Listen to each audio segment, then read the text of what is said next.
چلو میرے ساتھ، آج عاشورہ ہے، امام حسین کی شہادت کا دن ہے، ہم سب مل کر ماتم کریں گے۔ آج ان کے غم نے چھاتی پیٹنا فرض سمجھتے ہیں۔ جانتا ہوں، اسی لیے تو میں قرآن کی تلاوت کر رہا ہوں۔ امام حسین نے اپنی جان اسلام کے لیے قربان کی۔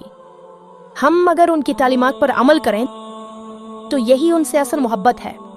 جب کوئی مر جاتا ہے تو اس کے گھر والے بھی تو روتے ہیں، کیا وہ غلط کرتے ہیں؟ ماتم تو غم اور محبت کا اظہار ہے۔ اگر ہم روئیں گے نہیں، ماتم نہیں کریں گے، تو دنیا کو کیسے پتہ چلے گا کہ حسین آج بھی ہمارے دلوں میں زندہ ہے؟ زین، کسی اپنے کے جانے پر آنسو آ جانا فطری ہے۔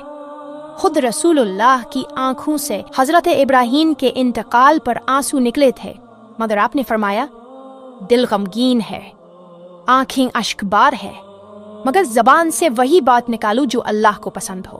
لیکن علی، ہم صدیوں سے یہی کرتے آ رہے ہیں، ہمارا محلہ، ہماری برادری سب یہی طریقہ اپناتے ہیں۔ بھائی، دین روایتوں پر نہیں بلکہ نبی کریم کی سنت پر چلتا ہے۔ امام حسین کا غم منانا ہے تو اس طریقے سے منائیں جو ہمیں نبی کریم نے سکھایا۔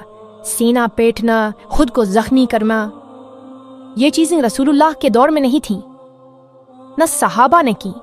کربلا کا شاہ حسین، تیرا حسین